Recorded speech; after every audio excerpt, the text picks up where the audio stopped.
be cible d'assistance humanitaire d'urgence ara on fami nini den ka julude mede nyasagala ray nini on hi technicien be ben be wadde golle den be suudude fi ko fewti ko jawnete don cuivon ray hibe mottondiri do be fu mabbe technicien be suudorbe ben be addori kala yalaji on hi kadi be jasude nini gaydden fi ka jande den dum ko supportede den e cuivon ka wadate don ray nini e jama hodon gon fu no mottondiri fi ko fewti den gayde don pratiquement golle kellude kendeje hino wadede sengo ka mede nyasagala do fi ko fewti jonnugol jama hodongon diang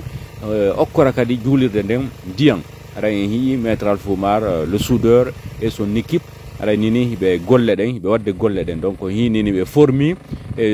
ko wiyete ko wano cuhum ma dum do daggal ka cuivon joddinte don avec toutes les mesures possibles ray mesure ji din fo woni ko ƴetta ebba ray be addorno machine ji mabbe din fo majji ko gaabe woni suudude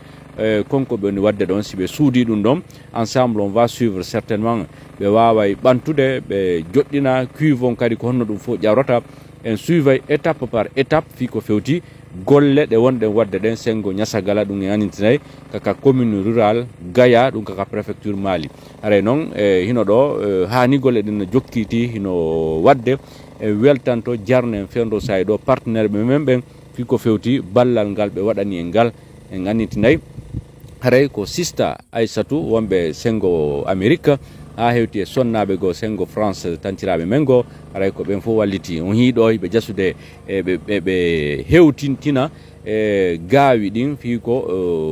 ruloji dawata ko tiyoji din ko do di wadete di walline do ha ka forage bondo mo wonde on en salude daren si tawi en jawnay don diandan naben ha ka julirde ndende suti don do haray ko ilandema don ha ka on forage won don tawata franchement ino podondiri haray dum don fo wonay ko wada tawata technicien bebe be jetti ebboje den fo ya le soudeur mais aussi ya le plombier be fo mabbe wonay ko be tumbondiri do fi ko fewti de golle gote do haray c'est toute une équipe woni ko hewti do fi wadugol le golle meden de kafuden ka meden nyasagala dum ko ka commune rurale Gaya ka préfecture Mali on hi ilandema do ha ka muti ko suti don to tawata ko ton forage kiddo woni tawata ko forage bondo mo ala ka hutorede nini ko ton be nabata di tiyoji be wallina di do be yetta non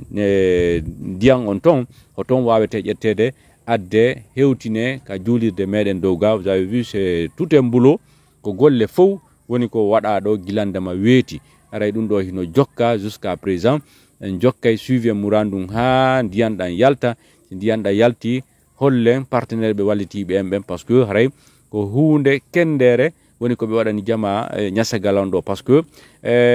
ko jama tawata be tanjinano ki dum hewtay ka mabbe do parce que ari wayi wastay be tajike kono alhamdulillah rabbil alamin aray jama Allah lano no wondi e jama mun on parce que ngarduno do e foreur be fi ndargo si tawi auto foreur be wawa arde camion je kiitaaje marde machine ji tidudi dolnudi be hi'i lawol gol be tawi tigi tigi on be wawata addude den otoje mabbe do aray ko du wadi sawi alhamdulillah rabbil alamin e do ballal tantirabe men partenaire be men wakkilani be en fota aray be wawi hollude barana en addiction do en hi'i do soudeur be woni ko be formi fi ko fewti ko holluden konnane daggal gal ka be joddinta don cuivon dum ko londe ka ndiyan dan marete don aray dum do ni gayde den jasama hibe bantude dara ko honno darnirta e mana de barde do ha hewti e gal daggal ko tawata ko don be joddinta cuivon ka ndiyan dan wadete don vraiment haray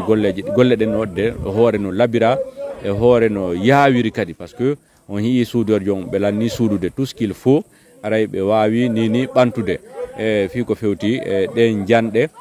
soudade ka londe nen dum ko o cuve ka ndianda wadete don ka dum wonata don aray joddine ka gayde dum don kadi ciment wade dum don kadi wana ko ombite aray be gayni joddinde mo be jawnude cuivon on hi cuivon mo 3000 litres o cuve do o wawa wadde adadu ndiyan ko yata wono litre guluje tati aray hebbini si hebbinama ɗon aray ɗum ɗo wawa marade ton fi ko fewti ko wallitore ka juulirde aray ɗum ɗon kadi ko yettude Allah alhamdulillah rabbil alamina e ganditine o projet mo wonde wadde ɗo c'est un projet de plus de 85 millions de francs guinéens ɓuri million capanɗe jeetati e joyi mboɗi laguine woni ko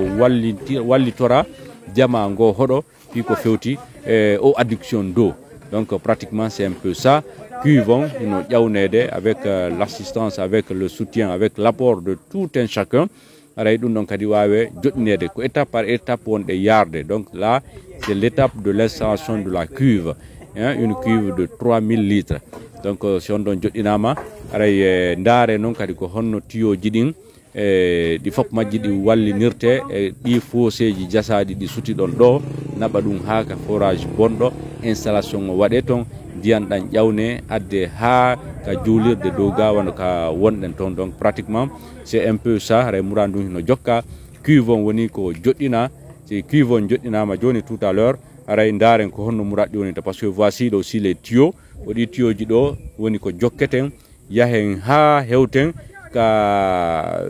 forage bonɗo won ɗon ka installation o waɗete ɗon ensemble. Nous allons voir avec nos partenaires ko honno ɗi muradi wonitta. Aray en hewti ko ɗo tigi woni ko forage on woni, aray ko ɗo muradi ɗin woni ko fokkintinte fi installugol ko fewti du muradu. Ensemble on va suivre.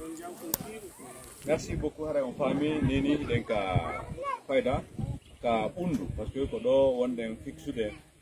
fi ko fewti installation ji ɗin fof on hiigilandama dow ga ha leyga. Aray ko honno tiyoji ɗin fof honno bantira honno kiivo on joɗɗinira. Aray ɗum ɗon fof woni ko waɗi. Aray on hii panoje ɗen, les 6 panoje ɗen e jeego kala woni ko ɗe installa ɗo. ɗum ko fi alimentugol fi ko fewti e ƴawnugol ndiyam ɗam ko alimentana e ndiyam ɗam fi hara hewtay ka hoɗo dow ga e hewti kawɗo dow ton installé robinet ji ɗin hara ko huɗutugol tun e ndiyam ɗam wawa yaltude. Aray pratiquement ko ɗo wonɗen e fokkintinde golle ɗen wi technicien ɓe ɓen hara hiɓe golle mum ɗen nini fi ko fewti ukkugo raccord ji ɗin e tuyau ji ɗin ha hewti e installugol appareil machine ji ɗin techniquement tout ce qu'il faut. Aray ɗum ɗon fof wonay koye fokkintini ko o forage ɗo wonde yewde fi muɗum. Aray ko forage no tinirɗo ni kiɗɗo neɓuɗo pratiquement ce n'est plus opérationnel. Ko forage mo ala gollande ɓe ko ɗum darɗen tawɗen ɓayi en heɓali feere forage ko lawol ngol kadi no metti arde ɗum wawali newade. Aray tawɗen yo waɗiraɓe ni ɗe golle ɗo techniquement. Aray ko ɗum ɗo ɓen wadde. Aray on va suivre ensemble les travaux, les activités fi installangol ɓe ɗo ndiyam waɗa adduction d'eau hara hoɗo ngo wawa heɓude ndiyam.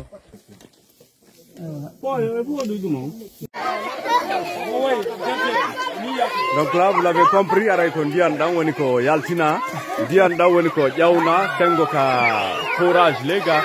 Aray ko nimuraɗi woniri c'est un peu ça. Aray vraiment ko weltare ko welo wodani en fi ko fewti ɗum ɗo c'est la joie totale. Aray technicien ɓe ɓen woni ko ɓe wawi ukkude tiyoji ɗin jusqu'au fond o wawi pompude haray ndiyam ɗam jawi. Aray en jokkito muraɗi ɗin yahin ha hewten kaɓe installata to robinet ji ɗin fi waɗugol adduction d'eau on sendita e nder oɗon gon fof. Aray min arti e moɗon à tout à l'heure.